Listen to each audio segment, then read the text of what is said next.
I'm at work too, just like Bane. Ready? Red 4. Oh, no. That was a 2. That was a 2. Okay. Red 4. Red 4. That was my second. Oh, yeah, we're back, baby. That's right. It's Tuesday after Memorial Day. Chris Simms, Ahmed Fareed is in the fold. Ahmed Fareed and his horrible snap count. We're still growing. It's getting better and better. That was really great, though, because your voice cracked. Yeah. Like you're in puberty. I hadn't heard that back yet. Yeah, so that was the first time I heard it back either. Me going red 4. Wait, no. Have you ever had a quarterback do that? Like, all right, everyone, there you go. Get up on the line here now. Red 4. Oh, no, stop, Wait, everyone. Well, you might have to do that every now and then. You got to do that, and you got to do it the right way, okay? Just why we're in on this. And just for, like, full transparency here, we have new mics today if you're watching. Ahmed Fareed is extremely excited. He has been touching and grabbing these things, putting his mouth all over it. I mean, he's loving it so Well, here's far. the thing. Hold on. Quiet. I feel like What do you feel like? These mics pick up the bass in my voice. Oh, hey, listen. A little bit better. It's official that you've surpassed me in the hierarchy of this building. I know that.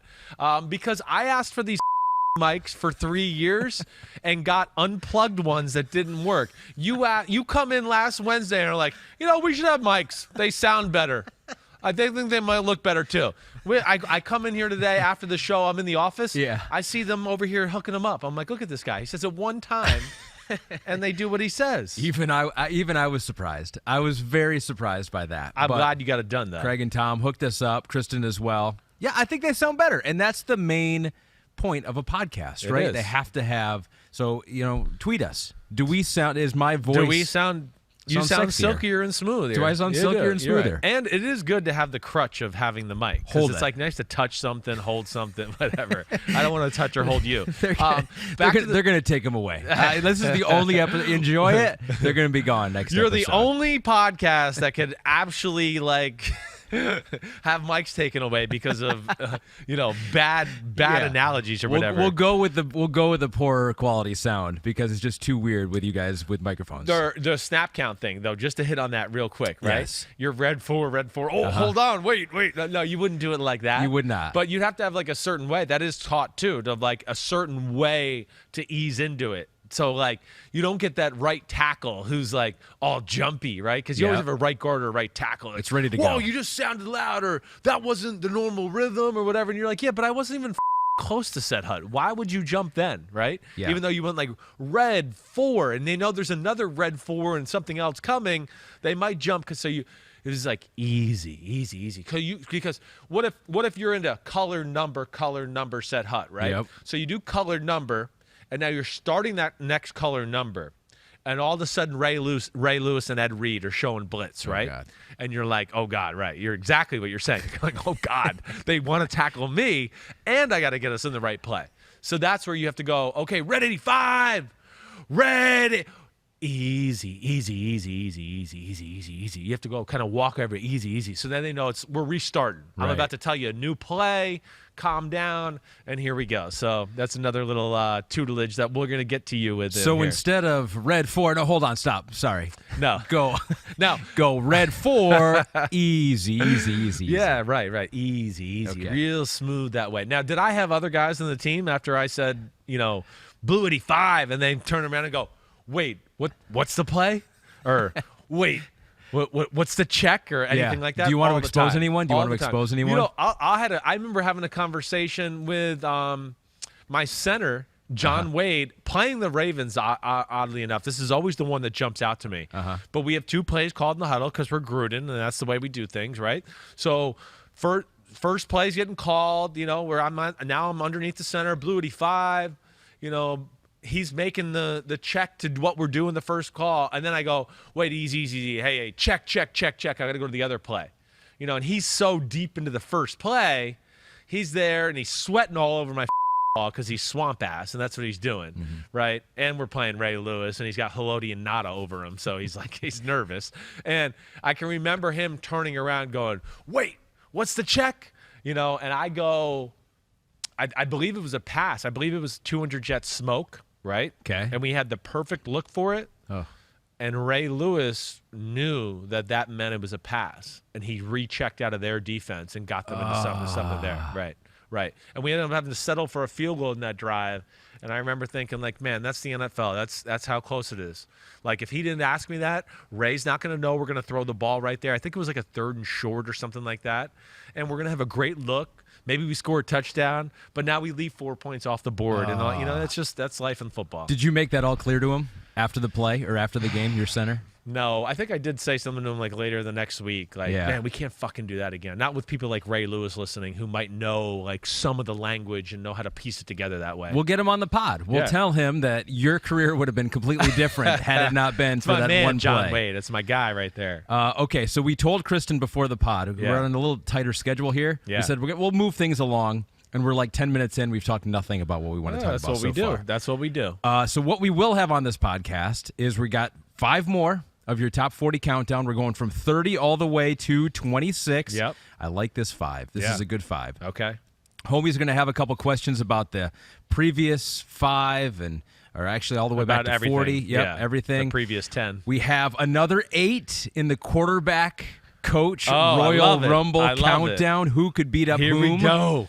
Between coaches and quarterbacks. I got to go back over your list last week. There was one that I can't remember that jumped out to me to where I wanted to be like, I think you're wrong on that one, but I know we'll see it. Pete says we will show it. Yeah. And time permitting, which we have to get to, we will rate your snap count. We got more submissions. Good. Trying to beat my Red 4. Oh, somebody See if they can do it. Easy. Let's get right into it, though.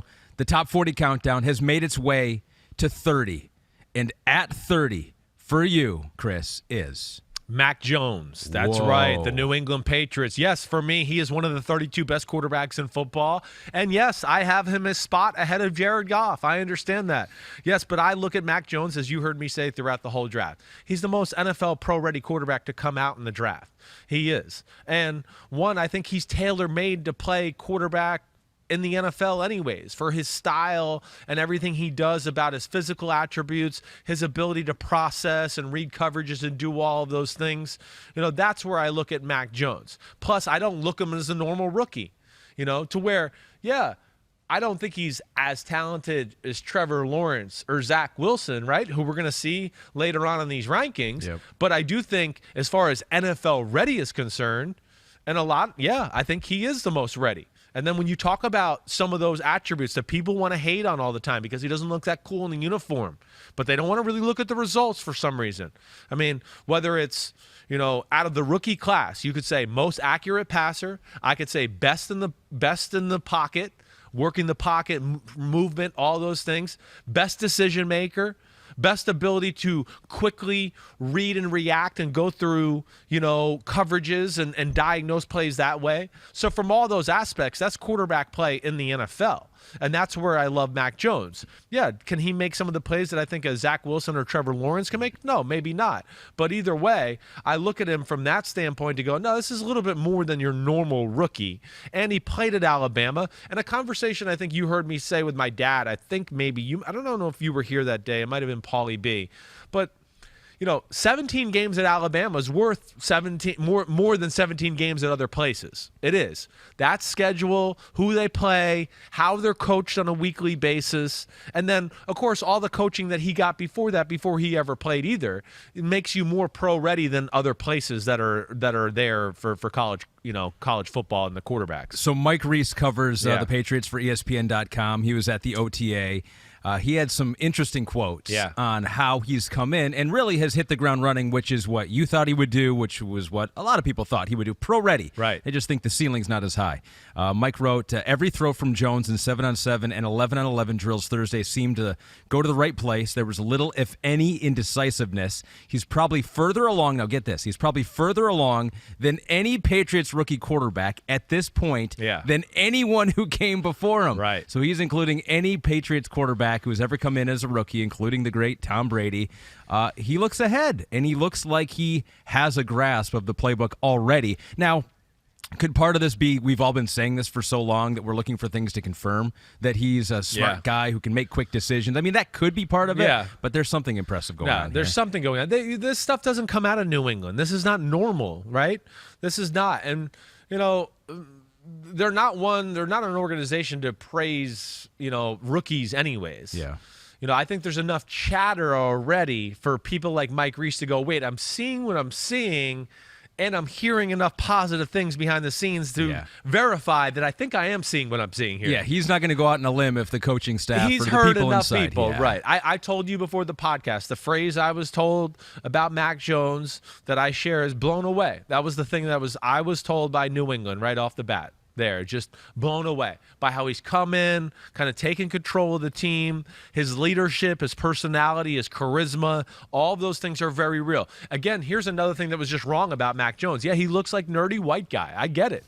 They don't make him look any nerdier than him. I'm sorry. That's the way it is. But the facts are, don't judge a book by its cover. Haven't we all been taught that? And when whoever you talk to, whether it's Alabama, and I know people at Alabama, and whether you listen to the players and things like that, and then also I listen to the people I talk to in the pre-draft process. There's an edge about Mac Jones. This isn't just Johnny nerdy white guy. Mm-hmm. This is a guy that's like, teammates love him. He's kind of like the practical joker. He's got a coolness about him. I even had a coach reference man, did you see in the draft how he just walked up through the hallway and he picked the hat on, he kind of jammed it on yeah, you, I was in here for the first 14 picks, so I'm here now. There's a funny video out there of a Jets fan watching and being like, oh, crap, look at him walking. He's so confident. The coach I'm talking about is a pretty scary. high-level head coach in the NFL. He was kind of like, this is what I like about that. Did you see he brought that up to me after the draft, and I was like, yeah, I did notice it.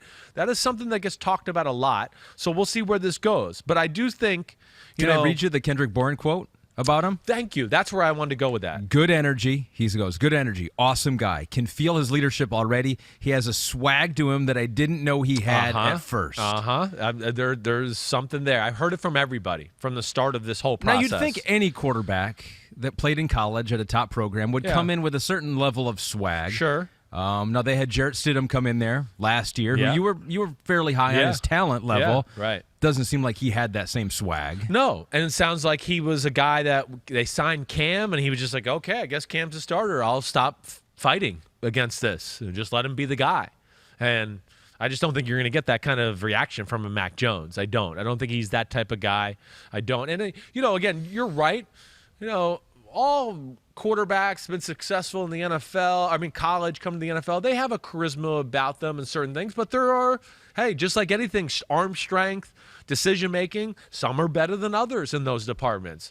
And I've always been told that's a strength for Mac Jones. I don't expect him to be the starter there in New England, but I think he's going to be good enough to where if Cam did falter, that they'll have no problem bringing him off the bench to be the backup quarterback or the guy. I think he'll get far enough along in all areas, even like Mike Reese is talking about, knowing the offense and all of that stuff to where they'll feel comfortable. And to me, that's why they brought Brian Hoyer in.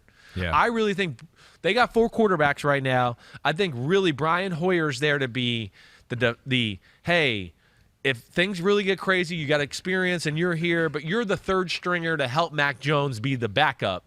And I would think Jarrett Stidham's only being kept at this point for, let's just make sure none of these other guys get hurt. Yep. And he will be on the street at some point as a free agent. What do you think of Florio wondering in one of his stories that what if the Patriots have 2 packages, or in some games even, you go, this is a Cam game, this is a Mac Jones game. Would they go, as he put it, play 4D chess like that with 2 capable quarterbacks on the roster?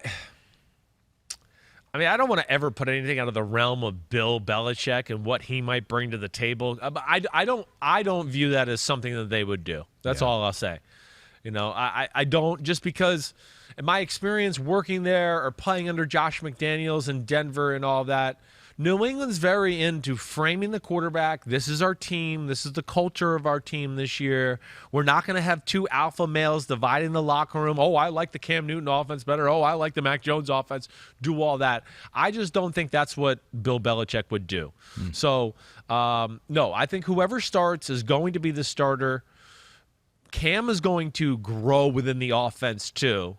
But Mac Jones will be ready to go. And if Cam does get hurt or something like that, then I don't think it'll be Brian Hoyer. I think you're going to see Mac Jones. I want Mac Jones to play well because I think there have been so many people and there's this open-minded, closed-minded debate. It's like, oh, Chris, you're not open-minded. You don't see the value of a running quarterback this year for whatever reason in Justin Fields or Trey Lance. But really, if you look at the flip side of it, they're kind of closed-minded to the fact that maybe a guy who looks the way that Mac Jones does can still be a successful NFL quarterback. Exactly. That's where I think again, I understand. I'm usually not the guy that likes the Mac Jones. Right. But I'm not judging books by covers. I'm not. I'm going to look at what I see, results, what I see on the field, my studies. And none of that say, what we're talking about is a guy that was helped by the system or the players or anything like that. And, also, hey, listen, I love a quarterback that can run and do things like that. I'm more into quarterbacks, though, that can buy time and still carve you up with their right arm. Yeah. That's what I like more. It's one thing, and here's another thing. I think my dad brought it up a few weeks ago. Too much we get talked about with, like, the quarterback thing and go, oh, that was an awesome 7-yard run. Wasn't it? Woo! What a 7-yard run. And we talk about, see, this is what this guy brings to the offense. See that 7-yard run? See, when things break down. But then I watch the film the next day and I go, yeah, that 7-yard run, there was a 70-yard bomb walk-in touchdown that he didn't throw because the first guy wasn't open and he's his whole life gone, wait, I can run, so he runs. And we just go, oh, that's cool. It was a cool 7-yard run. Look at that. But that would be the other aspect I would challenge to that a little bit, that we lose in translation or doesn't get quantified on stats. And last thing here before we go to the next quarterback, or unless you want to bring something else up, I am annoyed about the double talk with Mac Jones. I mean, it's a double talk. And you've heard me say this a little bit. When it was rumored he was going to be the 49ers pick, and I was the one out there, Mac Jones, oh, well, it'll probably work because of the offense, because he'll have Shanahan. So that'll work. It'll work. But now Trey Lance is there, and nobody says that. It's, oh, he can buy a year and have him sit 2 years, and nobody's coming out going, well, no, just play him. He's got Shanahan. It should work. Instead, now I'm also hearing, well, Mac Jones is in the perfect place. He's in New England. That's the place for him. And so all the people that hated against him in the pre-draft process. If he does well in New England, they'll go, well, it's New England. It's New England. They've covered themselves for every angle possible. If he falls on his face, they always know. Oh, well, it was Mac Jones. I mean, that's why I told you not to pick him number 3. But I don't like that shit. That's got to end. All right, so what is realistic? Yeah. Last thing. Hernan Favela says, what's the floor and ceiling for Mac Jones in the New England offense? Is it Brady-ish? Oh, I'm not going to ever say Brady. Maybe ish. Yeah. Okay. Maybe only 4 Super Bowls. Yeah. Maybe not right. quite to Brady. Slouch of a career, really. I mean, I think anybody that listened to me through the process, I said I thought Mac Jones could be a Drew Brees. I don't think he can be Tom Brady because I don't think his arm can ever be Brady. Again, you've heard me say that. Brady's arm is way better than people think. Way better. So that's where, but I still think it can be really high-level quarterback play, great decisions, great throws, precision passing, executing the offense perfectly, winning a lot of big football games. Yes, and being a top 5 quarterback in football, I think that's a ceiling for Mac Jones. I do. And in 5 years, you'd have a hard time believing he's dropped off your top 40 list. I would have a hard time thinking that. I would. He's one of those guys, too, that, okay, here's the floor, right? He asked about the ceiling. Yeah. The floor is like, okay, maybe he's a better version of Andy Dalton or something like that. A guy that, that's as bad as it's going to get to me. Low-level starter who's an unreal backup. That's as bad as it can get. And he has a 12-year career doing that. But so, yes, I see some Brady-ish. I see more of a Breeze-ish. And hopefully New England gets more than 1 Super Bowl out of that, but you know what I mean. All right, you carved your own transition, going from number 30 and Mac Jones, a player that I'm very excited about. Thank you. To number 29 on your list, to a player I'm less excited about, but is 1 spot higher than Mac Jones. 1 spot higher, only because of experience a little bit. I'm holding that in regard, and that's Andy Dalton. Yes, and I did not mean to make that segue before. I'm not that talented. I just brought that up. But, yes, Andy Dalton, Chicago Bears, here pictured on the podcast if you're watching in the Dallas Cowboy uniform. Andy Dalton, undervalued physical ability is how I'd like to make the first thing there, just with him. Not that he's going to wow you or anything like that, but I don't know if we always give Andy Dalton quite the credit we deserve for, yes, he can make all the throws. He can. And he can make power throws too. Throws a pretty good deep ball. He's a better athlete than we give him credit for. Not that, again, he's going to turn the corner and run 30-yard gains, but he can move around the pocket and scramble for a 10-yard gain when he needs to. Those things are what he does, let alone consistency, knowing how to play the game. And, where I would go, there's the game manager talk, right, with some quarterbacks. He's a little bit more than a game manager to me. So, we talked about Teddy Bridgewater, where I always use the phrase, not going to lose you games, but not going to win you games either. Andy Dalton, for the most part, is a not going to lose you games, but I do think there's a little bit more of an aspect of can win you a game. And not that it's going to blow you away. I just mean he can make a few more throws in a game with his right arm to swing the pendulum into his team's favor maybe than some of the other guys that are similar to him on this top 40 list. And that's where, I like Andy Dalton. So he started 9 games with the Cowboys last year. Yeah. And I did a little comparison between Dak Prescott and Andy Dalton when he got in there. Touchdown percentage of passes that were touchdowns, Dalton slightly ahead of Dak. Right. And I saw that, and I was like, I'm going to build this whole stat list of where Dalton performed just about as well as Dak. Yeah. And then what happened? I couldn't. No, because yards per game, it was like Dak was throwing 370 yards per game in the 5 games. And he was at what, 197. Okay. So they didn't throw that much at all. Right. Threw more interceptions. Quarterback rating, Dak had a 97. Dalton had an 87, which isn't bad. It was 25th in the NFL, and he's 29th on your list, so maybe it's about right for him. But he wasn't as good as Dak, and a little concerning because there were a lot of weapons on that Cowboys offense. I know. Well, it shows you, I think, one, Dak is better than what everybody wanted to give him credit for. Yeah. Dak can make the weapons in the offense really reach its potential, I guess is what I would say.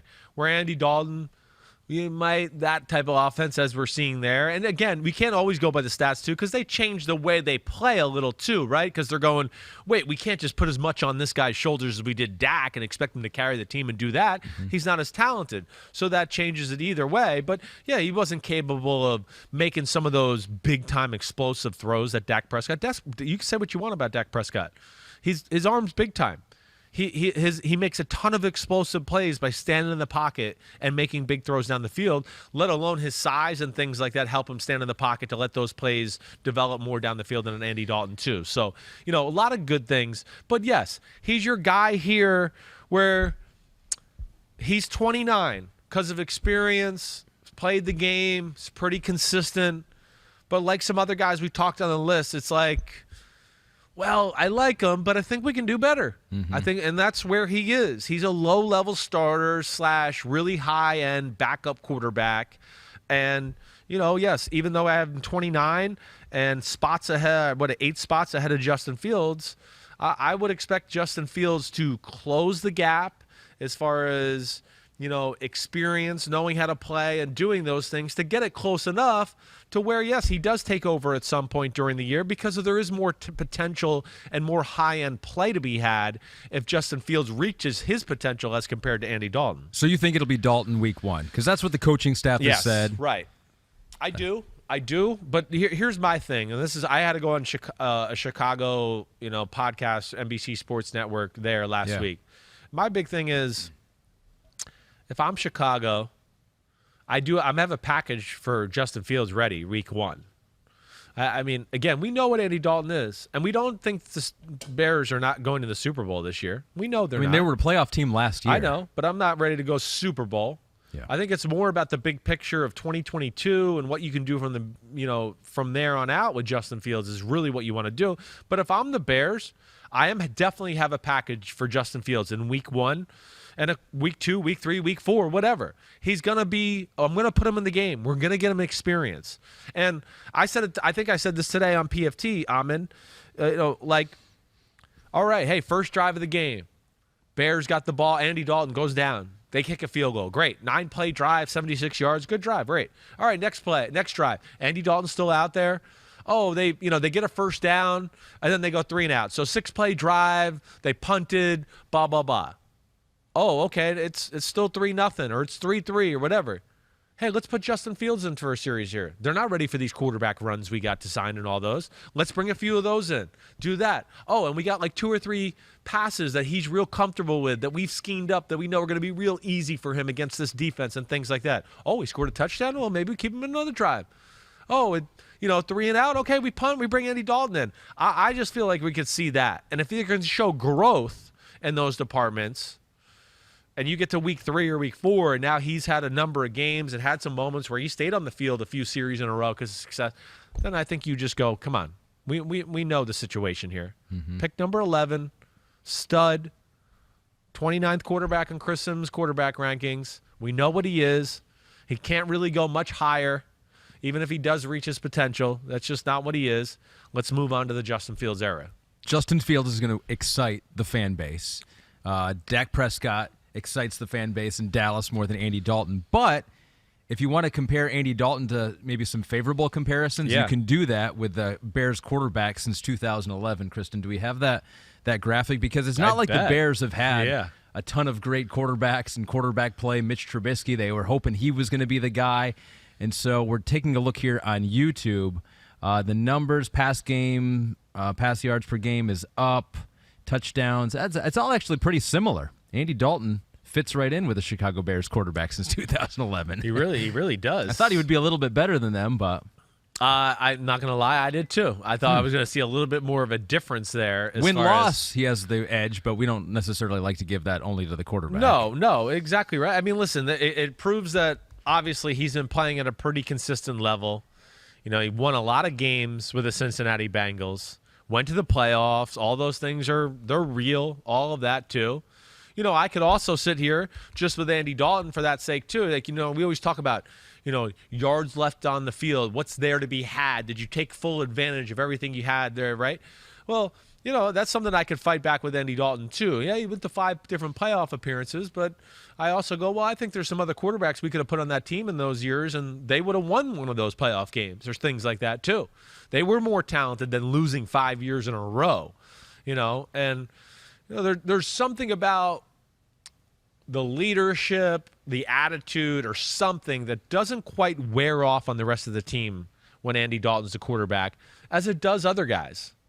And I do, and when we get into nitpicking stuff, that's what I do give, the advantages to some guys, leadership, presence, those type of things. I'm not saying this is what you would do. Yeah. But this is feeling like one of those where, like in fantasy football, you do this sometimes where you have your rankings, and then push comes to shove, and you're on the clock, and Andy Dalton's sitting there, and so is Drew Lock, and Tua, and Mac Jones, and Jared Goff. And you go, I've got Dalton higher on my list. Can I really pull the trigger? And is he the guy that's going to lead my team? Yeah. No, Seems like it might be hard. It is when you put it in that aspect. But I think if we sat there and I showed you some film with Tua and Drew Lock last year, you go, well, that's a little scary. I don't know if I want to make that guy take him off. Sure. Because what I've told everybody too, again, this is about this year only. This is basically my 40-man depth chart. It's my team. We all got the same offensive linemen, the receivers, everything like that. So, like, to what you're saying, I get it. You're right. There's more high end there. But if I'm the coach of the team, there's also the oh shit factors there for those guys too. Like, and I'm just not sure. A team especially like the Bears, right, where you were a borderline playoff team, and who knows? I would think that Matt Nagy probably has a higher opinion of his team than you do of them. I bet they're thinking this can be another playoff year. Win a couple games, get a good seed, make a run in the playoffs. Like, why not this year? I don't and doubt that. you would want an Andy Dalton in that situation. Yeah, at least to start. Yeah, at least to start, to get everything going off in the right direction, to where you don't maybe have to game plan everything, to babysit the quarterback so he can grow and do all that stuff too. Again, I understand all those people you talked about and everything. The potential's greater. That's why. This is part of my business. This is what I do early in June. By the end of August, I could be sitting here telling you that I think you should go with Justin Fields. I've seen enough preseason football that, it's not perfect. It might not be as consistent as Andy Dalton, but it's still consistent enough. And then what he brings to the table as far as, big-time playmaking ability or schematical changes to what he does there, that makes up for the consistency or, the experience and all those type of things. But as I sit here right now with a guy like those guys, and my questions about some of those guys, yeah, I got to put Andy Dalton in front of them right now. Do you feel like our show is different with these mics yet? Do you feel like you're swearing less? Do you feel like there's a different feel to our show? I'm not swearing less. I actually feel like I feel looser, actually. I feel better. You feel freed. I do. This is a freeing moment. Right? You do too? I do too. I feel like my thoughts are coming out. Yeah. Like for some reason, it's like seeing this professional microphone in front of me. I'm like, all right, let's bring it and let's make sure I have my thoughts in order. Pete, what do you think so far? Have we stepped it up here? So much more mature. So much more mature. Our maturity level has increased here. Sometimes that's what happens. Sometimes you question. You're like, man, I don't know if I can do this. I don't know if I can do this. Yes. And then you put on that NFL helmet, and you're like, wait, I belong here. I can throw lasers here too. When I was walking up to the microphone today, I was like, I'm not ready for this. Here we I'm not are. ready for a real mic. Mid-pod, I feel like I'm knocking it out of the park. You've raised your game. All right, and so raising their game in this quarterback list is ahead of Andy Dalton and ahead of Mac Jones. That was my worst transition so far, but still better flow. Number 28 on your list, another exciting prospect is Trevor Lawrence. That's right. Oh, baby, look at that. There's me with my long hair and Trevor Lawrence. You tricky tricksters, you. Man, look at that. There's the man, the stud. Yeah. I mean, the franchise. What do you want me to say about Trevor Lawrence? I mean, I'm a huge fan. I know people think I'm a hater because I put Zach Wilson in front of him. But, man, Trevor Lawrence, come on. What can't he do on a football field? I mean, I'm pumped. We talk about, like he brings to me everything to the table. The things that we talked about, first off, on the field, yeah, we know, skills for days. Big, can run, can scramble. It's different than running. Running is like, oh, I kept the ball on the read option off the left edge. Scrambling is like, wait, the pocket's closing down. I got to dance around and then escape and get out. He can do that. Throws the ball well in the run. Can throw under pressure. Has a big-time arm that has room for improvement. As you've heard me say throughout the process, mechanically, to improve his power, any of those type of things. There's room to grow there. In a lot of ways, I like that. And then, like what we talked about, like maybe things that like Andy Dalton and Jared Goff lack and things like that. Trevor Lawrence does not lack any of those. He walks on the field and you go, there's Trevor Lawrence. He's the man. You know that right away. He brings something to his team with his presence and the way he acts and all of those type of things too. And you have a smart comment you're about to make. I can tell your look on your face, and you have a smart-ass comment. I held it back. Well, you say he walks onto the field and you go, he's the man. Right. I go, but if from a distance, you might see his hair and might think he's not the man. But, it's like you might be fooled at or first, you might but think is that Jesus? Right. Who is that? Hey, you get closer, though, and you're like, oh, that is the man. That there is the man. Trevor Lawrence, right. yeah. Yeah, I mean, Trevor Lawrence, I think he brings everything to the table as far as what you want from a starting quarterback in the NFL. From every facet, I really do. And I think that's the exciting thing about him. Yes, I think Zach Wilson had a little more talent, and I'm more excited about that. But, man, I'm still excited about Trevor Lawrence. He's just – there's nothing not to like about his game. And, even within my worries a little bit about some of the mechanical things, and, I talked about in the draft process about a few throws you'd go, man, he shouldn't miss that and all that. Just in some of the clips I've seen just at Jacksonville already – it does look like he's already tightened things up a little bit with his mechanics, that there is a thought process and something going on there. He's had some good days, but he did have a bad day. Yeah. And that was written about in a USA Today story. Of course, everything gets overanalyzed because we have nothing else to do. I mean, it's May into June.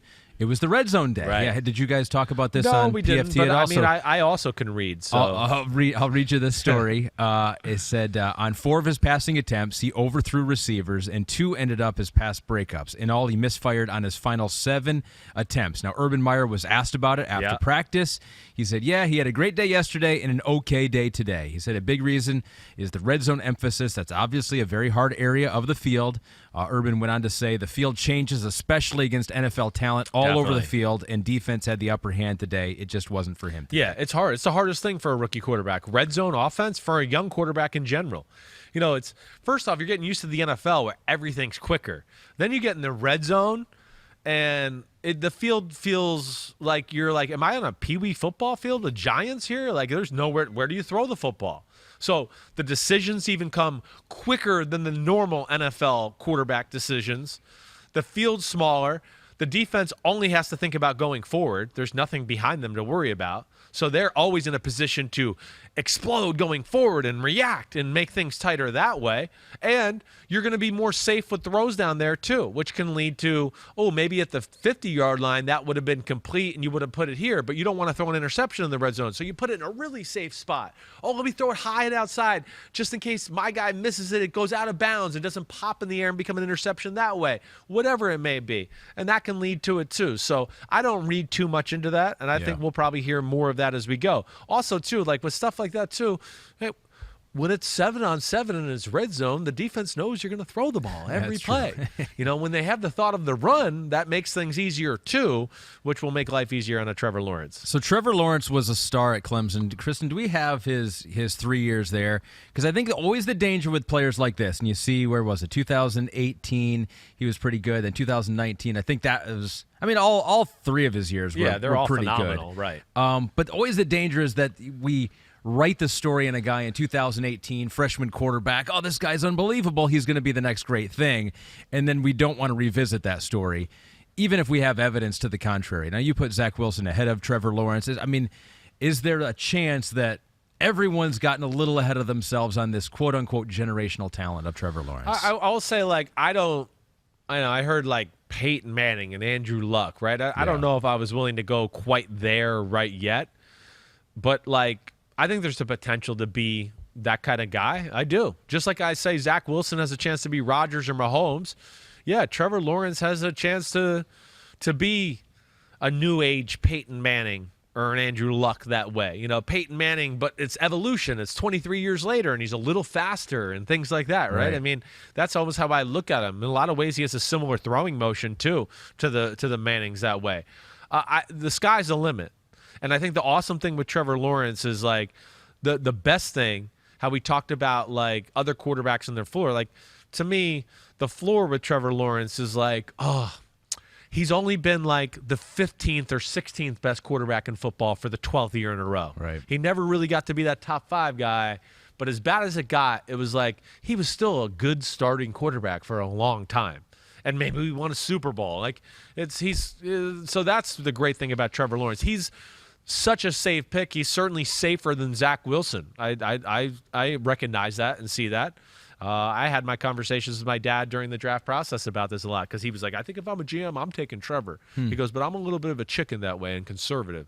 I don't want to do that. I was obviously opposite of that, but I like Trevor a lot. You've made your own transition once again. Boom. On the pod. From 28 and Trevor Lawrence, we go to 27 and Zach Wilson, New York Jets. That's right. Oh, baby, there's me and Zach. Oh, wait, haters, get away from me. Woo! I like that one. That was cool. Yes, I'm all in on Zach Wilson. He's my guy. I love him. Of course, I love Trevor Lawrence, as I just discussed. But Zach Wilson, he's just got an appeal to my eye that the other quarterbacks did not have in this draft. First off, I think his talents are special. You know that. I think his throwing is out of this world special. I don't think anybody's really going to doubt that anymore. I think he put that to rest after his pro day, where it's people kind of wanted to fight against it, but then they saw that and they were like, okay, that's really good. People like Trevor Lawrence sending out an Instagram message going, sheesh, which I respect out of Trevor Lawrence, basically going whoa, I'm awesome, but that was freaking awesome. That's cool. And that's what I think Zach Wilson is. I think he's one of those guys, if you talk to people who have seen him in person, it's always, I saw him in person. Oh, yeah, he's a little faster. Oh, he's a little more explosive. Oh, his arm, dude, the ball explodes. That's what you hear after you hear from He's people. not a giant, too, but he's bigger than you think. He's bigger than you think. Right? Exactly right. He's not a giant. He's Aaron Rodgers type quarterback. That size. It's 6'2", it's 215, 220-ish, right around there. But, incredible athlete, can really run. As far as in the pocket, I told you before, I thought Mac Jones was probably the best in the pocket quarterback in the draft. I think this guy's second and capable of doing more and exceeding expectations as far as getting out of crazy situations with his feet and making things happen, let alone what makes him even more dangerous in those situations than a Mac Jones is, of course, sometimes he doesn't even need to get out of those situations. He just goes, oh, wait, I'm stuck. I'm in a bad spot. I don't need to scramble. 30-yard laser sidearm. I got it. Oh, yeah. Mac, and you guys had to get out of that? I didn't. I could just stand there and still throw it. I didn't matter. Yeah. And those are things, again, that you can't quantify on a stat sheet or do anything like that. I didn't see him throw under pressure. Well, he stood on his back foot and threw a 40-yard laser before the pressure got there, and it didn't get there. So he didn't have to, but he was ready for it. And, there's all those things. But I love Zach Wilson's talent. I like his moxie. I do. And the fact that he's had to fight over some things in college football and all that, I think are all going to be good for him. But, yeah, I think him in the NFL, you've heard me say it, he's got Rodgers, Mahomes-ish type qualities to me that really pop out. And I think it's a perfect marriage with the Jets, and I'm really excited about Zach Wilson. So these two are always going to be linked, Trevor Lawrence and Zach Wilson. Right. Kristen, can we take a look at their 2020 seasons together? So here are, including the postseasons, what they did. They're similar, right? Well, they're both awesome, and it's always going to be hard to compare, and that was big. Exactly. We talked about that so much in the draft process. It's like, you got BYU, and then you got SEC, right? You got Clemson. You're playing against tough opponents, but you also got pretty good teammates there, and so those debates are really hard to have because every situation is unique and different, and it's hard to have that debate, it is. Right? It's hard to have that debate. That's right. It's just you do your best to evaluate. Both are awesome. It doesn't matter. Yeah. I don't care. I mean, if we switched it around, I don't think the results are going to be a lot different on either side. I think it's going to be about what we saw. I do. And, of course, there's the BYU aspect and all that. I understand that. It's a real thing. I get it. But, again, it's not an end-all, be-all. And I think the other thing I would just say to that, again, I have no doubt that last year's film was Zach Wilson won that battle of the 2020 film versus the 2020 film of Trevor Lawrence. Yeah. Zach Wilson was better last year. I feel very confident in saying that. Now, Trevor Lawrence had to deal with COVID and a few things too. I get that. Career-wise, we know it's Trevor Lawrence. He's the guy. Did it for 3 years under the spotlight in some big situations and all those type of things. And that's where people varied, I think, in their evaluations of the two guys. One more put into the stock of, what I see right now and this guy. And others looked at it what he is as a totality and where I think he's going to be and all of those things. That was Trevor Lawrence. And kind of whatever one you seem to favor seemed to be, from the ones I talked to in the NFL, it was who they had as their number one quarterback. Yeah. And the one argument you never hear is the quarterback that plays in the SEC on a bad team that does okay, the Kellen Mond, right? That's why I always walk away from those discussions about the schedule, and no one gives those guys credit. That was crazy. one of my big talking. That's what we talked about Kellen Mond last week on the podcast, and that was one of my big things. I don't understand it either. It goes back to our conversation we had at the start of the podcast.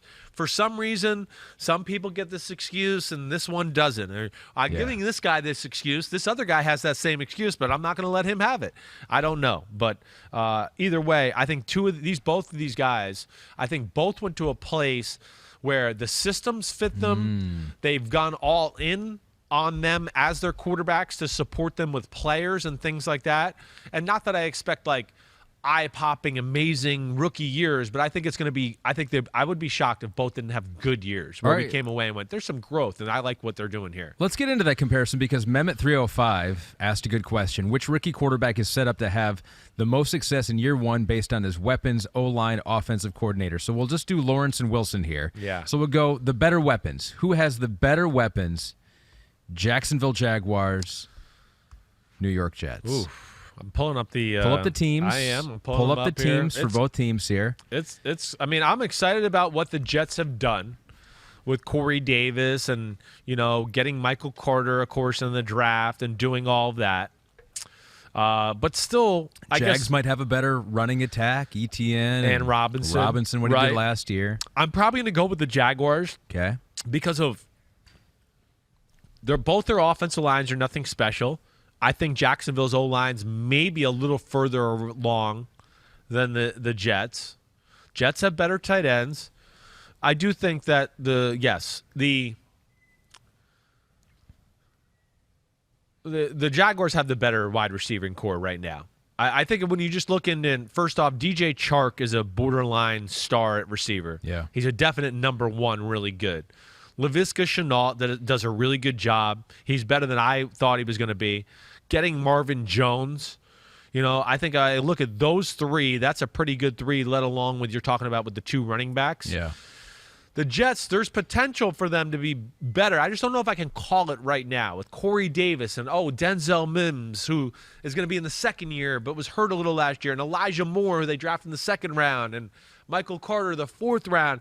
It's just like I need to see a little bit of Jacksonville has a few more proven commodities for me right now. Can the Jets win on the offensive line? Mekhi Becton they got last year. They're doing the right things with him, Elijah Vera Tucker. I'm missing somebody else. They did a pretty good job, I thought, in free agency too. Here, I got it in front of me.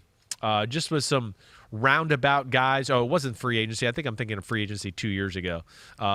This is the ultimate test of your memory here. We're taking 2 of the worst teams last year and breaking them down position by position. No, well, it's okay. I still should have a pretty good idea. But the Jets, I think, are in a pretty good spot. Both, it's very similar. The Mekhi Becton, I love that. The Jaguars have one tackle who's pretty good, who they franchised, and Cam Robinson, but then they have another one that's unproven to this point. And the Jets are kind of in that Jawan Taylor, right, who was the second-round pick. Thank you, Pete. The Jets, George Fant at right tackle, who was pretty good last year, doing that. I'm missing somebody else on their roster that I kind of like, but either way, they're right down the middle, the bottom middle as far as offensive lines are concerned. All right, so who do you think will win more games? So PointsBet, the official sports book of NBC Sports, has both at 6. Yeah. Now, Jacksonville has the 8th easiest schedule, according to projected win totals. And the Jets has to be hard, right? Jets are in the mid-pack, 16th. Ooh, okay. So Jacksonville's easier. Jets are a little harder, but still mid-pack. Yeah, mid-pack, I think. And the thing that jumped out to me about the Jets is the aspect of the start of their schedule. And do you have that pulled up? Because that's where I looked at it to be a little scary. Hold on, because my NFL Jesus, when you pull up team schedules, it's not working right now? Well, when you pull up team schedules, it's the worst. I don't know what else to say. Okay, this is here is the schedule. Here you go. Kristen's pulled it up. There we go. If you're watching on YouTube, you can see the Panthers. Jets Okay, toss-up game. It's not the worst. Okay, I mean, it's not the worst. Patriots, at Broncos, Titans. I mean, yeah, they're going to be the underdog in those 3 games. Falcons, okay. Then back with the Patriots. All right, so there's that. Do you have Jacksonville's handy, Kristen, just so I can look at that? Oh, wow, Kristen, look at that. She immediately is on the spot. Yeah, I guess I like that layout of that schedule a little bit better. What do you mean? Texans, yep. So they're Peter's favored in saying that they're one. favored at Texans How week could they 1. not I be? guess. Yeah, I guess. Right. That makes sense. Broncos, at least they get at home. Cardinals yeah, I mean it's not tough. a whole lot easier, but At okay. Bengals, I that's guess if easier. you're gonna make me pick one right now, I'll go Jacksonville. You think Jacksonville wins more games? I do. Okay. All I right. guess what I'm only giving them, I just feel like they have a little easier of a schedule to gain some momentum and confidence compared to the Jets, and I'm big into that start of the season. Well, as you know. either way, those are 2 exciting quarterbacks. Number 28, Trevor Lawrence. Number 27, Zach Wilson, which leads us to the final one we'll talk about today. And he was a former high-round pick, one that you did not agree with at the time. You've come around on him. Yeah. But today, this is a make-or-break year. Number 26 on your list. Staying in New York, DJNY. That's right. Daniel Jones, New York Giants. Yeah, Daniel Jones. I mean, again, it's a huge year. We know that. This is a make-or-break year for Daniel Jones in his career, really, I think, if he wants to continue to be the unchallenged starting quarterback for the New York Giants. Again, he's got all the skills and attributes to be a really good franchise quarterback, but it's got to come together, and they got to help him bring it together. That's the other thing I'll say with Daniel Jones too. I mean, come on, hey, it's year 3. He's finally got a same coordinator, so that's nice that he has that. They've put some weapons around him. They've built their offensive line there with the Giants, so he should feel better that way and everything like that. So, I don't know. I don't necessarily like to say the make or break year type of thing and make that type of statement. But it's as big of a year 3 as I feel like for a quarterback as I can remember. Because I just feel like people here in New York are questioning it. There was the question already, like you talked about, when he got picked at number 6 3 years ago in the NFL draft. I was one that, yes, did not think he was worthy of that draft pick. But here, when you break down Daniel Jones and why I say, like, the potential's there, the guy has all the tools to be really, really damn good and do some special things and lead the Giants. He's an elite passer. I mean, no matter what type of throw you want to talk about, his ability to throw the ball with power or touch or off his back foot and people are going to hit him and he has to throw the ball touch, or a medium banana ball over the linebacker but get it down over the underneath the safety in a deep crossing route, he can make every throw. He's got every club in the bag, Ahmed. Yeah. He has that. You've seen him run. His athleticism's real. I mean, he was second on their team in rushing last year. He fell down He that fell one down time. on that 180-yard run that I'd go, most quarterbacks couldn't have got that far to fall. Yeah. But either way, you're right, he fell. But it's a real thing with his game. Now, to me, and, like, why he's here where he is He was 22 last year, so Right. he has dropped down a little bit, but I Yeah. think maybe he's still higher than some people would have thought. Maybe, yeah. It's just the way the year fell out. He dropped out. A few other guys played better last year. They rose up. He was, of course, was hurt at the end of the year. It was inconsistent at times, and I don't put that all on him. But where I will put it all on him is, like, it has to come together this year as far as just, maybe limiting some of the bonehead interception plays and being a little bit of less of that. You've heard me say this in the past, that robot or that statue in the pocket, to utilize that athleticism. Damn, you can keep the ball in all these quarterback design runs and do all these type of things. You need to be able to scramble and move and do those type of things too. That to me would be like the next big piece of the puzzle. Right. Pocket presence, getting out of the pocket, making plays off schedule, and doing it that way. Not playing within the pocket so much, I think, is almost a bad thing for him to a degree. He needs to get a little bit of a quicker of an alarm clock. So he has been showing good leadership this offseason. There's some stories out there about him organizing private workouts in Arizona a few weeks ago, early in the offseason. Yeah. He's got some throwing sessions together in New Jersey with Sterling Shepard, David Sills, new teammate Kenny Galladay. He took the new signees out to dinner. Kyle Rudolph he took out to dinner. So, I mean, I give him credit for that. The same things you talked about with Mac Jones. Sure. It's like I think sometimes it's more difficult for a guy who hasn't necessarily succeeded up to the standards of himself or his teammates or his city.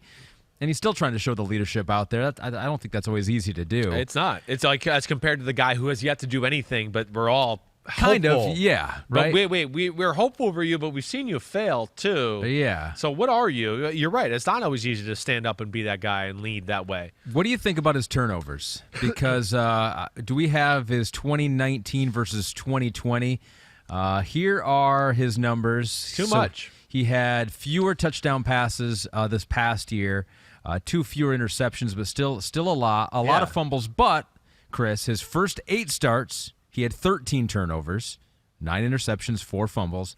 Last 6 starts, just 3 turnovers. So maybe trending in the right direction. Yeah, maybe. But what I would tell you to that is those last 3 starts, he was injured and they had to play a certain way where he might have not even should have been out there. I mean, if you remember correctly, I think he had the hamstring issue or something like that, to where he wasn't himself at the end of the year.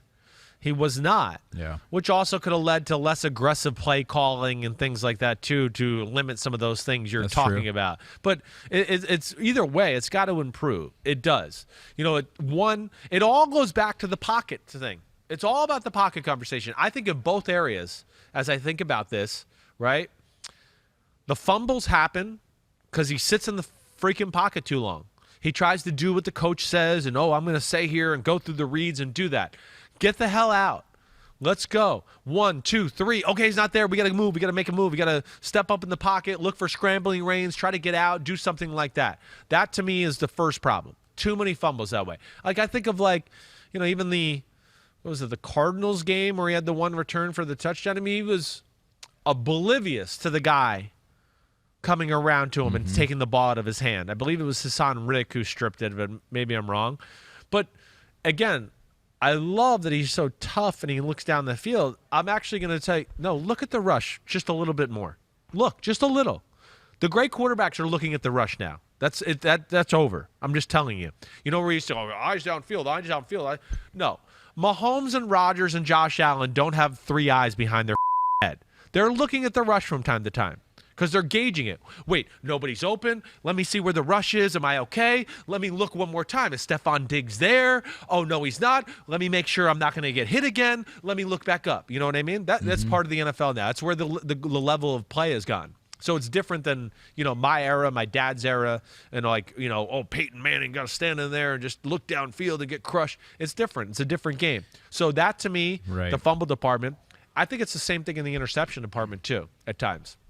Where I want to go, you made that throw because, okay, you went to 1, he wasn't open. You went to 2, he wasn't open. And now the pocket's collapsing in 3, and he's not really open, but you don't want to take the sack. And it's like, oh, let me just try to fit it in there. And that, to me, was number of his interceptions, too, was that aspect, too, to where, then again, I want to just go, no, if you got out of the pocket and bought some time, maybe you could see something a little more clearly, and you wouldn't be worried about, oh, it's collapsing. I got to make a decision. I got to do that. I think that's his biggest problem to his game. He was sacked 9.1% of the time, second most in the NFL. Do you know who was first? The only quarterback who was sacked at a higher rate per pass play. Okay, hold on. Don't tell me. He was second, 9.1. I'm going to say Russell? Russell was not. He was 6th, I think. Okay. It was Carson Wentz. Pete guessed it in my ear. Ding, ding, ding, Pete. Well done. Similar type of problem, though. Yep. Similar type of problem, though. Just eyes too focused downfield, oblivious to what's around. And it just can't be that way. Same type of thing, though. There's no doubt about that. So maybe he's and then the pocket collapsing can lead them to do the errant throws like I'm talking about. It's the same type of thing, same type of problem. Well, maybe he needs to get his footwork in check, too, because Mickey Bruckner, do you know this guy from Annex Sports in Chatham, New Jersey? I guess he's a quarterback. Chatham, New Jersey. Chatham, New Jersey. Yep. But my family says Chatham. So he is a quarterback coach, and he's got one of those complexes where they have warehouse. So we tweeted a couple videos of Daniel Jones. He noted this is what he wanted to do this offseason with him. Thank you. Get a balanced center of mass over his base. Yes. Hips move under his shoulders while his head and shoulders remain downfield. And see how quickly he can put his foot into the ground and then move. This is everything you just heard me talk about. I had no idea you had this video or anything like this. But this is what I mean. This is life in the NFL. It can't be I'm going to drop back and sit on the A for 7 seconds and just look, and I'm not going to leave the A. Hey, Khalil Mack and Nick Bosa, I'm going to be right on the A the whole time. Like, no. That's where this is what I'm talking about. He's not open. Move. Let me get another lane. Okay, let me check. He's athletic enough and big enough to do all these type of things, let alone he's still smart enough, too, to be able to, hey, look at the coverage. Let me just take a quick peek and do those type of things. That's where the NFL is going, and I think that's where he really has to make an adjustment. He was imperfect in my dad's era. Late 80s, early 90s, we wouldn't be talking about any of this. Sorry, the game's changed in the last 30 years. If you would have seen him moving his feet like that, where would you put him on your list? 15? Well, he has the potential to be a top 15 quarterback. He does. I mean, everything he does, it's there. But now it's hey, them helping him like I talked about, him being another year in the offense, and now just really putting it together. That's going to be the big thing. And let's not forget about last year, too. Offensive line issues, new offensive coordinator. Saquon Barkley got hurt early in the year. Evan Ingram couldn't catch the freaking ball. Yep. There's some things, too, that have gone against Daniel Jones that were out of his control, and I don't think we can forget that if we're going to be fair. All right, so that's all we give you for this podcast. Those are the 5. You'll have to wait to the next one to see who number 25 will be. You did a good job today, though, man. We got through those, right? So now we have... You're better with the mic. This microphone has made me more professional. You're right. It's slowed me down. Right. I'm playing with myself. myself. You're Sean McVay, you're Matthew Stafford. Now all of a sudden you're just better. Contained me. Right. It's right. It's harnessed some of what made me, but improved it.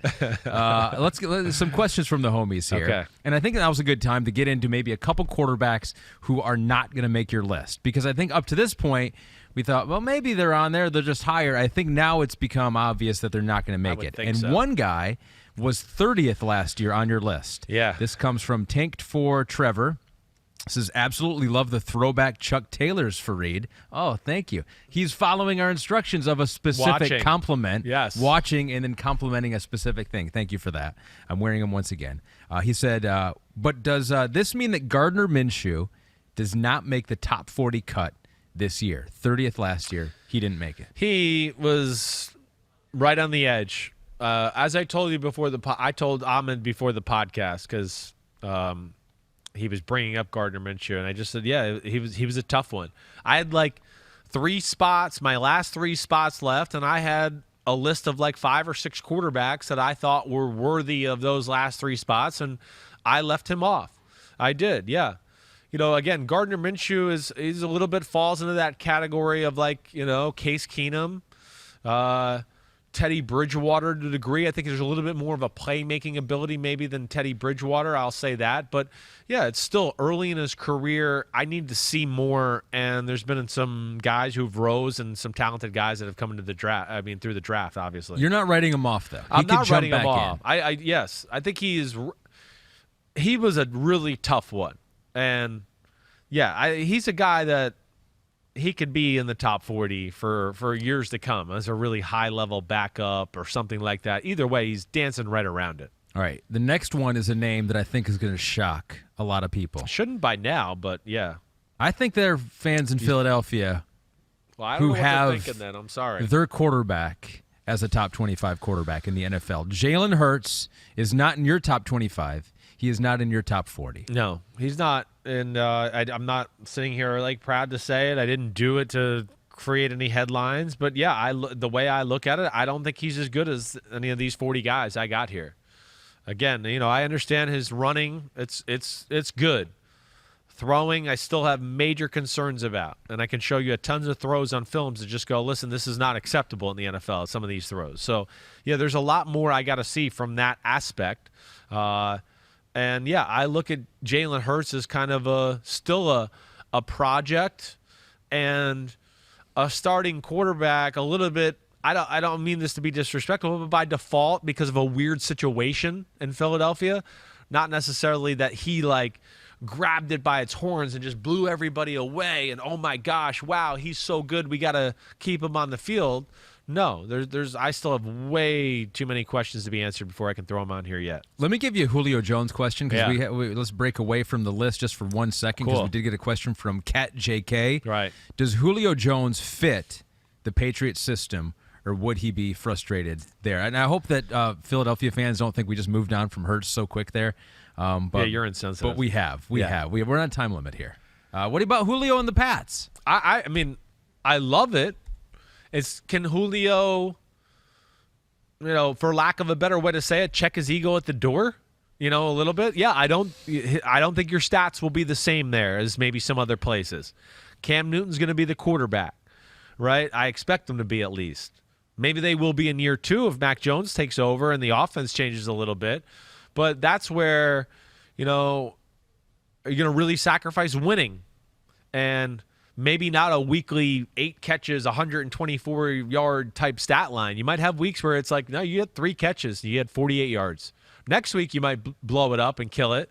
But this week, we ran the ball, and we had some cool Cam Newton design runs, and you just didn't have many opportunities. Yeah. That's where I think it's dicey. Other thing I'll say, too, is just like, I have a hard time thinking New England would trade a number 1 pick for Julio. I do. They're saying now that they would maybe take a number 2 if you eat the contract. Right. But I don't know that they have that much money left over, do they? Yeah, they have. I still think they're still in decent money. But I think there's teams interested. I think everybody's still trying to figure out how to go about this trade exactly and all of those type of things. Pete notes that previously they did trade a second-round pick for Mohamed Sanu. I know. But, see, that was just the perfect storm, right, where – they were like, whoa, that was Brady's last year in New England. If you remember, I believe they were 9-0 at that time. But we were talking about, is this the greatest defense since the 85 Bears? Do you remember that, right? Yeah. It was that whole thing. The offense can't do anything. They're the best team in football. And there was like 4 teams that were looking for a receiver. The 49ers were one of them. There was a few other teams. So they got the perfect like Atlanta bidding war of teams being in a desperate situation for that type of player. Yeah, the trade sucked. I mean, it was horrible if you look at it, but that's what happened. Right now, that's what we don't have with Julio. Like, maybe the Atlanta can get a first rounder if they can get a lot of teams back into the conversation of bidding for him. Right. But I think if it's one or just two teams, I do think ultimately it'd be a second rounder. How much does Julio value just winning and being like on that type of team? Yeah. Right. And is he going to ask for another contract? Because that to me, like, no way he's going to New England. If New England hears that, like, he wants a new contract in 2 years, no way the Bill's going to be like, oh, yeah, I want to deal with that and trade you a pick. One more question. CJ Easterday, back on the show. What up, Easter Day? He goes, what's up, Simsy? One question. How do you always end up with sweaty co-hosts? First it was Lefko. Now it's Ahmed. What's going on? I don't. Why does I that have keep that happening? effect, you know? I don't know what it is, but he's looking good today. But I mean, Ahmed, I got something. you got something? Yeah. And what are you Right wearing? arm's Four bad. Right arm- T-shirts underneath left there? arm's bad, too. I was going to say left arm's good, but left arm's bad, You can't too. really tell in that color. You shouldn't have said. I couldn't tell. Lift your arms up again now. Kristen, edit that out. Right. No, it is I will not do Fernando that. This is Tatis my own hoodie this over is my here. own private This thing. Padres hoodie he's got on. If I'm sweating or not. You But know, Easter Day, some of us are cool under pressure, and some of us are not. No, and I am, and he's not. whoever has to keep the train on the tracks with Chris, it's a lot of work. That's very a lot true. of pressure. Well and- played, sir. and Well we played. we are. I mean, you should see Good. Pete. You should see Pete back home. I mean, Oh. he is just like he is Oh. covered in sweat. It's like he's been in a sauna. Yeah, seriously, it's dripping out of everywhere with Pete. he's got it going down his legs. He's got it Yes, everywhere. That will never stop for Yes. any of us here working with you. All right, so that wraps up the Q&A part, and now we got to get to maybe the most important part of the podcast. The most important. The continuation of the quarterback coach Royal Rumble countdown. So what we did before, and I think Pete has them here if you're watching on YouTube, here's my rankings. He's attached my name to them so that Zach Taylor and Joe Burrow know who to attack next time they see me, as I have them ranked as the most likely to get beat up by every other quarterback and coach combo in the NFL. I think they could take Bridgewater and Fangio. That's where I'll differ. Yeah, what was the one you were saying that you had a beef with? Oh, Probably all of them. No, I'm not. Nagy seems like he'd be a pretty tough guy. I Nagy will does say seem that. tough. Dalton, though, I think he's a liability. I hear So that's you. where that one- I hear you. I guess. I don't know. All right, so- You're well- right. I guess I don't really have an issue with Good. it, actually. Now that I just look at it, I think Teddy Bridgewater and Vic Fangio should have been last. probably- and Joe yeah, Burrow and Zach maybe. Taylor should have been 30th. Maybe when I look back at it. Either way. Okay, so the next 8 are happy they're not in that 8, right? They're not in the bottom. But here's the thing. They're still in the bottom love half. this. I They're love still in the this. bottom half, these Yeah, next 8. So right. they're still more likely to lose And than still win. wanting to kick your ass at some point. Right.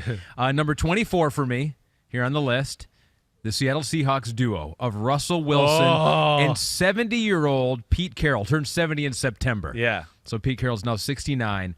I think they are 24th right here. I can't argue that. Mm-hmm.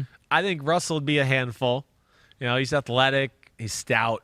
you Small. know. It'd be hard to get him down, right? It'd be hard to defeat him. He's got some real power. Like Yes. he's got thick legs. He's got thick shoulders and back. I mean, he's strong. But yeah, Yes. Pete's the oldest coach in football. So So he's a liability. He's a Pete's a liability, liability, and you're yes. only as strong as your weakest link. Right. Which means that the age gives the edge to their NFC West rival. At 23, I got Jimmy Garoppolo and your good buddy, Kyle Shanahan. Oh man, Shanahan's in third. You put him in third in the NFC West, huh? I like it. I Yeah, like it. that's true. That's it. Yes, you did. 23rd. No, he's in because he's ahead of Pete. Oh yeah, you're right. He's I third did. in the West, right? You Yeah, don't. you're You right. still got Kyler and Cliff You're and right. He's McVay and third. Stafford You're to right. come. You're so, right. He is third. Yeah, 23rd overall, third in the West. You're right. Okay, all right. I again, They got youth on their side. they do got youth, Jimmy G's got a lot to protect up and he's above got the an neck. injury And history. he's got an injury history. Right. You know, he could get in that ring in a Royal Rumble fashion and be down, and it's just Kyle by himself. Have and you that's ever not seen good. Kyle fight? No, but Kyle's not afraid. Yeah. I'll say that much. I really will. Here's a funny story with Kyle. All right, I was don't think hoping this we'd will get get this. him in trouble or anything like that. Uh-oh. Nah, this won't. Probably This is- not, This yeah. is college. Okay. But he was always great at defending me because I always had people like, you Yankee, Yeah. you Yankee. To go this back day. to the To north. this day, this Well, it was a happens to thing you. with Texas Sure. too, to where I almost got it with it in Twitter actually this weekend because somebody from Texas was like, "Yeah, I don't know why people judge Simms so harshly here down here." And I want to go, well, maybe it was that. Yeah. Maybe it was that aspect. Sure. Or people reminding me that I was white because I was wearing Timberland boots. Yeah. Like those type of things. But I was out one night. I don't know why. Kyle had like a ton of change in his pocket. And we were walking down the street and somebody was heckling me and kind of like fake stepped up and like got in our way as we were walking. And I remember he like took out he had like this huge thing of change and just threw it right at the guy's face. And I was like, yes, that was awesome. Yeah. And then I don't know what and happened. they just swept that under the rug. We never heard about it until now. Well, yeah, Oh, nothing we happened. did hear no, well, about no, a few seconds later, I think the guy said something else, and then my friend from New Jersey punched him in the face. Right. So that's how that went down. It wasn't usually good for the hecklers when my Jersey friends were there. Yeah. Well, especially with Kyle Shanahan walking around Austin with a pocket full of quarters. I don't think that can get him in trouble, so hopefully not. That's good. All right. So if I would have known that, well, Yeah. he has no weapons in this contest. No, though, and no so we weapons. will check his Will pockets. the fight? I don't know how good of a fight. So just ahead of him, number 22, we have the Atlanta Falcons duo of Matt Ryan and Arthur Smith. So Arthur is only 38, Yeah. and I he know. was a backup guard at UNC. I just was going to 16 say, years Arthur's big. He's big. 6'4", 280, 283, really? I was gonna- Pete, 283 for Arthur Smith? Wow. He's probably 240 or 50 now. That was back in But his he's college. a big Okay, guy. yeah. I've only seen him from a Yikes. distance at like the combine 2 years ago before the pandemic or anything like that. But All right, definitely a big guy. So no he could doubt. fight. So Matt Ryan's a liability here, I think. I don't think Matt's a fighter, right? Although he's another big guy. I don't underestimate Matt. Matt's tough though. Yeah. I mean, there's a reason he's never been hurt his whole damn career. Mm-hmm. And he's got that like, that Irish. His cousin is Mike McGlinchey, so he's got to have part Rockhead. Okay. Yes. He went to school in Boston and he grew up in Philadelphia. He can't be the softest guy in the world. And I think those two things alone let me say, okay, he might be able to hang in there. Of all my rankings so far, That's this the one one I'm you're now questioning? doubting the most. I'm doubting Matt Ryan, Arthur Smith at 22 the most. Yeah, good. Okay, good. Just ahead of them, more youth. A guy that didn't make your top 40 quarterback list. Jalen Hurts and Nick Sirianni, the new guy Oh, who turns 40 years old this year. Height unknown, says Pete, but he's eyeballing photos, says he's about 6'1". I think so. That's what it looks like to me. And he's into competition. Remember that? He's talked about rock, Yeah. paper, scissors. Right. And so he'd be into fighting. Well, you might be low. You might be lowballing these two right here. You think they could be higher as well? Maybe. I'm not going to like argue too much with the other ones. I Yeah. mean, the Atlanta one was interesting that we just talked about. This one too, just because like Hurts is different than your normal quarterback. Yeah. He is. How big is he? He doesn't seem that big. No, but I'm he's- going to say he's like 6'1" or 2, right around 220, but more of like. Not the quarterback that's built 6'2", 220, but Yeah. more of the running back type that way. That's what you got. That's Is what it that looks what he like. is? 6'1", 6'2", 222. Yeah. Yeah. He's got some legs on him Yeesh. for sure when I saw him in person. So, we'll see how this shakes out. All right. Just like I do in my rankings. Where you have We go 15, back and we go, what was the one you didn't like? Yeah. We're That's we're true. definitely going to do that with you at some point. Yeah. I'm gonna have to just say at the end of it, there are 30 top 10 quarterback coach Royal Rumble countdown. So number 21 is Jalen Hurts and Nick Sirianni. Number 20, Sam Darnold. Darnold and Matt Rule, who is also a former college football player. Yeah. Linebacker at Penn State. He's not that big, but I think he's tough and scrappy. And I think Sam is solid, too. I mean, you talk Sam about a is. solid body. Oh. Sam Darnold. Sam's solid. Sam's got a big, square, cinder block head. All right. He could definitely take a punch for sure. Not going to be phased. Rule's got some attitude about him. 100% attitude. For sure. So I'm with you there. I could see them being, scrappy. Yes. Yes. Okay. All right. Doesn't Sam look like an Irish bar brawler? It seems like he's been to Right. Dublin and Right. he's been in some fights already in his life. Right. So they're 20th on my list. yeah, he's 20th on our list. Just ahead of him, They got to be I super love this. scrappy.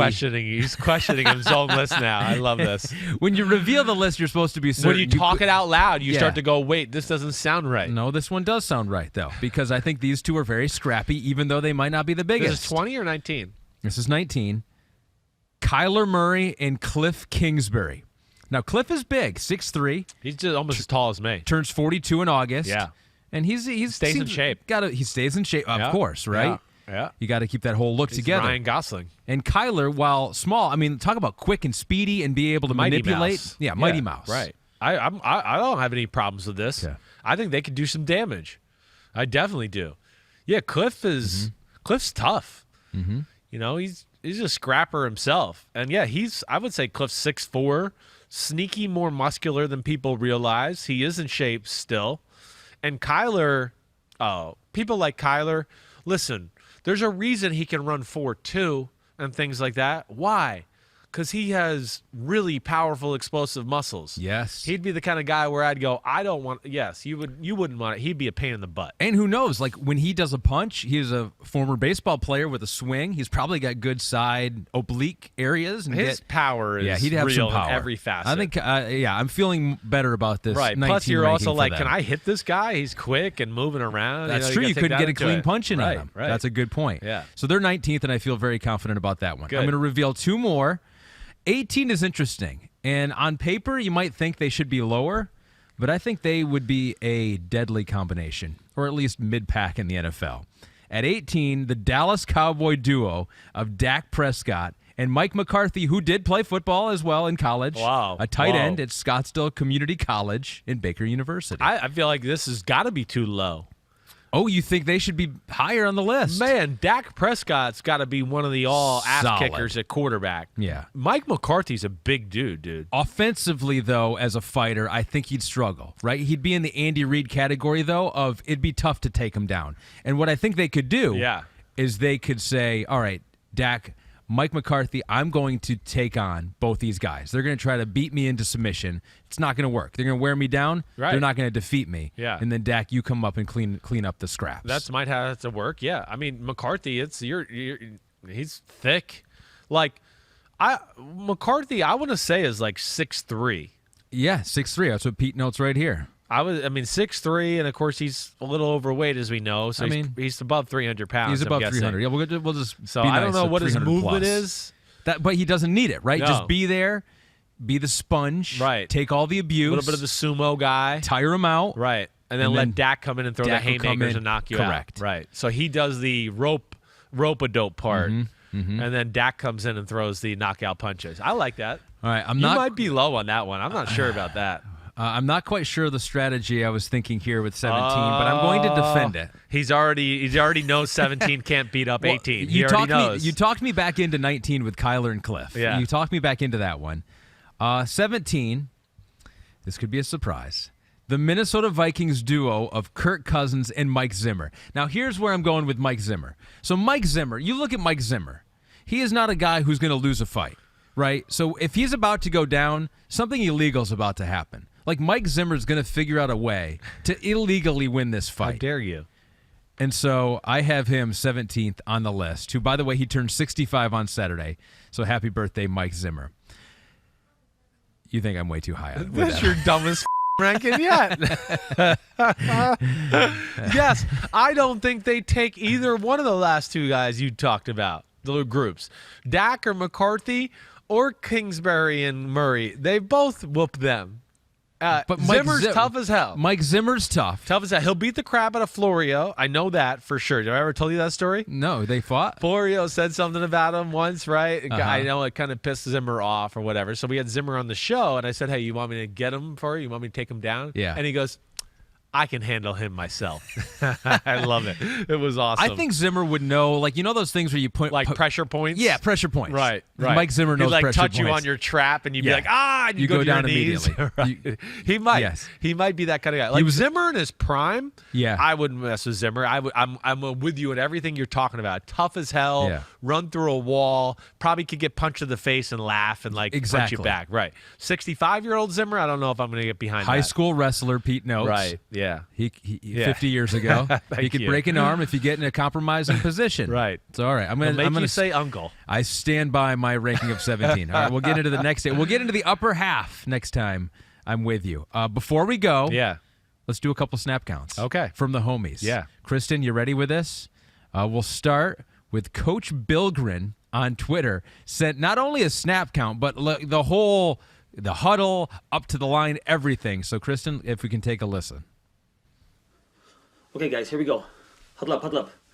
Near right, spider 2, Y banana, on 2. Ready? All right, here we go. Line up. Get set. 52 is the mic. 52 is the mic. Check, open. Green, 86. Set hard! Oh, okay. I really. Who was that? Who was that? That Coach said that Bilgren. Coach Bilgren. I Yep. like that. Is it like a play on Holmgren, or is it really his name? It might be his Bilgren? name. I think. But either way, really well done. I like all the theatrics beforehand. That was really good. I will say, near right, spider 2Y banana is not going to work because the fillback would be on the weak side in that formation. No. So it'd be a little tough there. So, but that's all right. That's what I tweeted back to him. I was like, you're putting yourself out there because it could be like one of those movie situations where you go, that's not real life. No one would ever say It's that. a weak side. Uh-huh. Near's a different one, so he could work that out. Actually, near. Coach Bilgren's gonna draw up the play and tweet it at us. Probably. Yeah, he'd have to. Yeah, they could switch roles. It could work. Actually, Okay. it could work. It's All not the right. worst. I've never had that play called out of that formation. I will say that. But I love that he did that. Got him up to the huddle. Yep. Did all that. Just let the snap count breathe a little bit. He rushed Too through the snap quick. You count. don't need to be quick. I mean, I understand if it's like we're getting down on the play clock, but. Bullety 5. Assess the defense. Let them move around. That dumb safety, he might get antsy after that first one. Start showing you what he might want to do, right? I just can't help it. I'm blitzing, and I can't disguise it anymore. That will be my only critique there. But either than that, All right, 1 I through don't know 10. what his open was, his whole thing there when he said that. It was good, though. It's a decoy. It means nothing. Yeah, it was a dummy. Dummy. Count. So what do you give him? 1 through 10. I'm going to give that a 7.5. Okay. Yeah. Rush Good through with that? it. Yeah. Rush through it. Yeah. Loved all the other aspect of it, and the near Could have been a right. little louder. Like, you get the idea. Like, we had one last week, right, Yeah. where it was like you can tell he was at work, and he later did admit he was at work. Yes. You got to let it go. Yeah. You got to let it go. You got to let it go. I didn't like to let it go when John Gruden would embarrass me, in front of the team or in a meeting. You just got to let it go. Let it go. Alex Sim is from Scotland, lives in England now, has become a listener to the pod, has learned all about football from everything you have told him, and now has his own snap count. It's Blue 23, Kristen. Blue 23. Blue 23, set up. Oh. That was Clean. pretty solid. Solid in the car, Yes. so you can let it rip. He let it rip. I don't have many complaints about that right there. Maybe a hair more of a Blue 23 just for a second, pause, and then do it. But it was a pretty good, consistent sound and rhythm Was there. it almost too measured? That's my complaint with people from across the pond. They're always put together. Yeah, They're no, always it's like, hello, top of the morning to you. It's Right, very right. bad. How dare you I think sound that was so proper. Irish, yeah, Right. exactly. Proper. Right, It's proper. like you've got your life together where us Americans were I think that just was a little pretty more good. The scattered. set hut was pretty strong. Okay. What do you think? I think it's a 9er. Wow, a 9er. I think it's a 9er. Alex Sim, congratulations. Way to with a go, 9er. Alex Sim. SIM? Yes, I am. Yeah. Oh, that's Wow. yeah. I wonder if we're related. Somebody just chopped. Once they added an M added, and added an S they to came me. over here and they were like, I'm give him not another sure how M. I spell this damn name. Give him an S on there, too. I think that'll work. We got 2 more from the same guy. We got Chandler from Outside the Pylons. That might be a podcast. I don't know what that is. That's his Twitter name. He has his own call here. We'll start with Black 80. Go, Black 80. Black 80. Set hut. Set hut. Ooh, he seemed and he sent video, which we do appreciate, Right. right? If you're willing to put yourself out there with your Oh. voice, that's amazing. Hey. If you're willing to do it with video as well, we applaud that. Well done. So he Well did done. it. He did it with video. Yeah. In his car. Awesome. Really awesome. Love that you did the video. Okay, a few things. First off, he added his go to the start there. Yeah, there's a little go improvised. Which sometimes can be. Some teams will do that. Like my dad, for instance, in his day, they would go, blue go, blue 85, blue 85, because it gave you another thing to go wait, the defense has got to get ready. Right. Right? Oh, they could go on blue go. So they could do that. They got to get ready. Got to do that. Really. And what supplanted that is now the Omaha. That's really what happened. That's where it became more of an on the fly, and they trained people that way. But blue go at the start used to be a real thing for some teams, or how they do it. He just said go, right? I think he just said go. He said go. You know, the color number thing was pretty good. Black the 80. Black 80, yeah, that's I'm okay with that. It sounded good. The pauses with the set hut and all of that. That's where got to go after the last Black 80. You said hut. You got to get into it. Yeah, you got to get into it there. Black 85, Black 85, set hut. Right? Yep. So that's how he goes. That sounded good? That's it felt That's good. like a professional. Okay, that's like good. watching a professional work. That felt good right there. That did. That just rolled off. So, All right, so what rating? A What for rating? effort. A for well, what number? What number are you going to give him? Maybe lower, because I of am the gonna be go a little threw things lower. off a little bit. Hey, it's okay. He can come back and we can get a better grade. I'm going to give him a 5.5 right now. Okay, 5.5 right now, but he did another one. Oh. And he tried to save Red 4. So here is love Chandler from outside the pylons trying I to love figure this out guy. if Red 4 is possible. Red 4. Red 4. Set hut. Who called this? It didn't work. Yeah, the plate is not I a good like play. it, Chandler. Way to go. Way to go. Yeah. Who called that idiot? Ahmed Fareed called it. That's what. Did you hear him, though, when he did Red 4? Southern accent. It's impossible to do Red 4 without a Southern accent. You might be right. You There have might to be do something it. to it, because even when I do it, it does sound almost Southern. All right? It does. Yeah. So, that's pretty low. Pretty low right there. Because it's Red 4. You 'Cause can't it's make Red 4 good. Red Yeah. 4. And to our man Chandler, offensive linemen are antsy like that way. So Red 4, that long of a pause before we say set hut. Ooh. Offensive line are going to jump off sides Yeah, for sure. so You're that's going to a have that penalty. one nervous offensive lineman that's like, oh gosh, Aaron Donald's over me. What's Yeah. taking so long? Where's I'm ready, the set I'm hut? ready, yeah. Where's the set hut? And then they jump off sides. And you go, oh, hey. Yeah. What the We set on one. What the are you doing? That's how I would say it. Like, what are you doing? All right, Kristen, right at the end, we got 3 right there. Time code them out, and Boom. that is it. So we'll give Chandler a 1 for the last So one. you got a 5.5 and a 1. and a 1. But because Red 4, which might be the highest score you can get for Red 4. But a 10 for putting himself on camera twice 100%. and making 2 videos. And really an 11 for making fun of you. I mean, that's what Red 4 was. Yeah. And that's where Chandler, keep him coming, dude. I do a good job of that myself. Yeah. Uh, I love how you literally did like Red 4 and was like, this doesn't even seem right. Like his it's like he was shoulders went deflated. down. He was like, deflated. yeah. The whole team was deflated. It was like, not this again. Yeah. All right, keep those coming. Yeah, please do. That was fun. Well, I think we could grow on that and keep getting it better and better. And that wraps up our first ever pod with these microphones. Yes. Period. That was it. You're a diva. You ask for the microphones, they come. Chris has been asking for 3 years. We don't get them. I don't know. That just tells me guy hosts a Kentucky Derby, and now he gets whatever the he wants. Okay. We're going to wrap up, but I'm just going to sit here, Kristen. If you can keep the mics on, I just want to hear how my bass sounds at the. Okay. All right, that's it. You good? All right, you're good. All right, we'll see you not Wednesday. We're going to see you Thursday. All right, we got Thursday podcast. I believe Paulie Burmeister's back in the fold Thursday. You're going to Belmont this weekend? I got Belmont. All right, kid, let's go. Giddy up. Let's all do right, it. Giddy up. Let's go. No Here Triple we Crown go. winner, but that's okay. Check out Ahmed. I almost said your wrong name. Ahmad Check Farad. Ahmed out on NBC on Saturday afternoon. Peace out, everybody. We'll see you Thursday. Thanks for everything. Clap it up.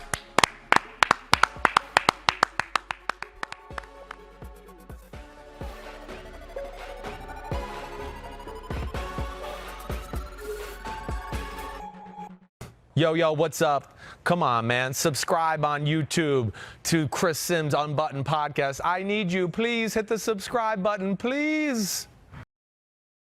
Hi, I'm Mike Tirico, and thanks for watching. Make sure to hit subscribe for the latest news and highlights from NBC Sports.